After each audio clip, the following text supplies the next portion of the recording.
choice, a chance. There's your chance. Take it. Grateful. The day will come when you won't be.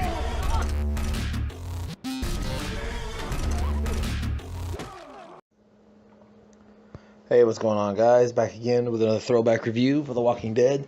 This is going to be for Season 5, Episode 1, the Season 5 premiere, entitled No Sanctuary. Alright, guys. Episode starts out with a flashback of Gareth and the other residents of Terminus in a train car, while the Marauders torture and rape other members of the group outside. Alex says maybe they shouldn't have posted the sanctuary signs. They left them, led them people right to them. Made them vulnerable.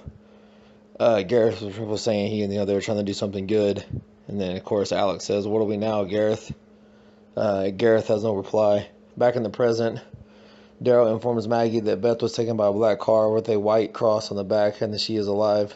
Meanwhile, Rick and the rest of the group are imprisoned in the train car. They quietly build weapons using scraps stripped from their clothes and the car's interior. The captors release tear gas into the car, catching them off guard. Rick, Daryl, Glenn, and Bob are brought to a human slaughterhouse where Terminus residents begin bludgeoning and slitting other captives' throats in a disturbingly neat and precise manner, allowing the blood from their slit throats to ooze into a trough, presumably draining them of their blood before preparing them to be eaten.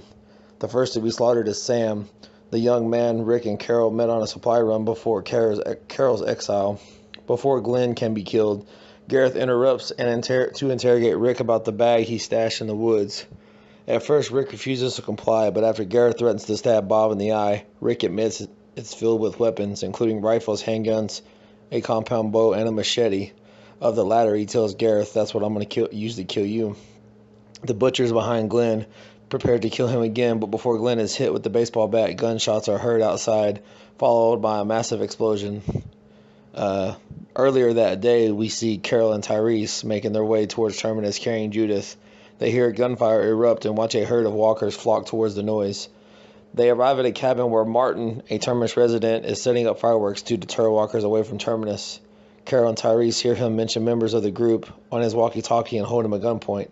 Carol takes Martin's explosives and sets off towards Terminus, slathering herself in guts from a walker to disguise herself. Tyrese, meanwhile, keeps a watch on Martin in the cabin.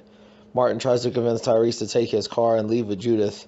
At the perimeter fence, Carol sees Gareth's men drag Rick, Daryl, Glenn, and Bob to the slaughterhouse. She fires at a propane tank within Terminus, then launches one of Martin's fireworks towards the breach, setting off a massive explosion. Walkers begin to swarm into the building and begin killing its residents. In the slaughterhouse, Rick quietly cuts his handcuffs, fashioned out of rope, with a wooden stick that is hid in a sock.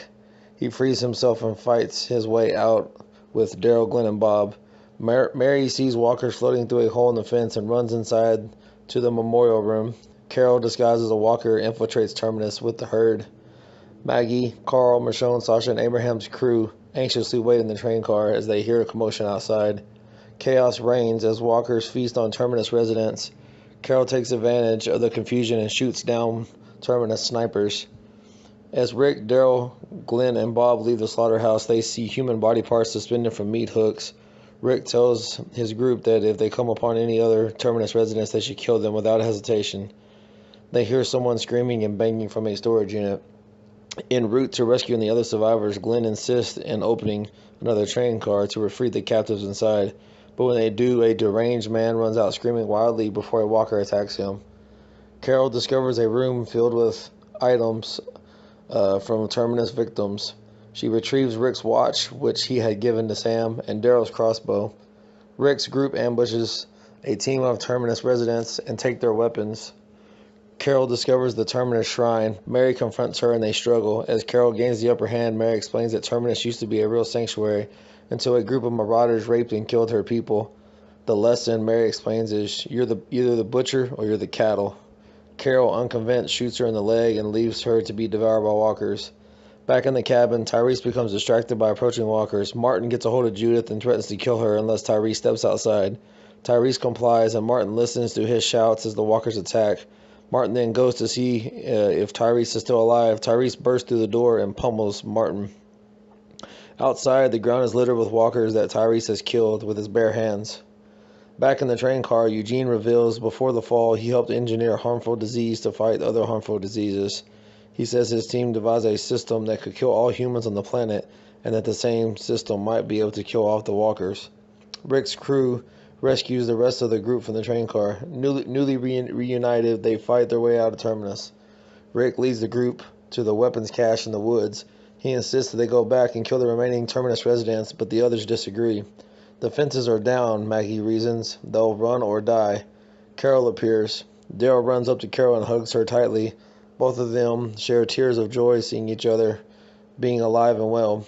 Did you do that? Rick asks, embracing her as well and thanking her for saving them. Carol leads everyone to the cabin where Tyrese awaits with Judith. Rick and Carl sprint over joyfully to reunite with the baby, while Sasha embraces Tyrese. As the group rests, Tyrese tells Carol that he killed Martin. Rick decides that they will get as far away from Terminus as possible. Abraham intends to tell Rick about their mission, but not yet.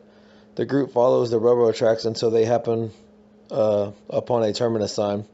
Rick crosses out most of the text and modifies it to read "No Sanctuary."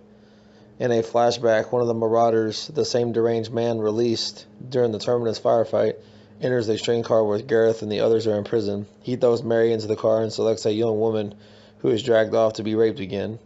Gareth comforts Mary, but as he tells her it's alright, that the man backhands him across the face with a flashlight and informs Gareth, no, it's not.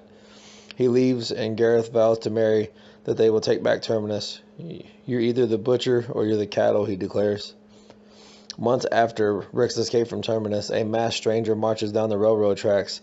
He stops to see the Terminus sign Rick modified and hangs his head. The sign is a little more overgrown than we saw when Rick changed it, implying that a few months have passed. The stranger removes his mask and it's Morgan.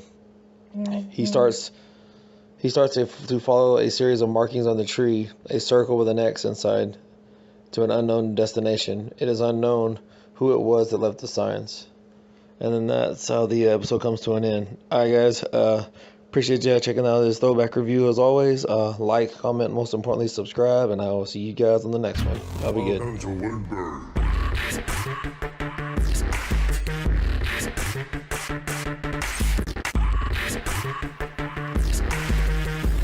Pushing my pants yet?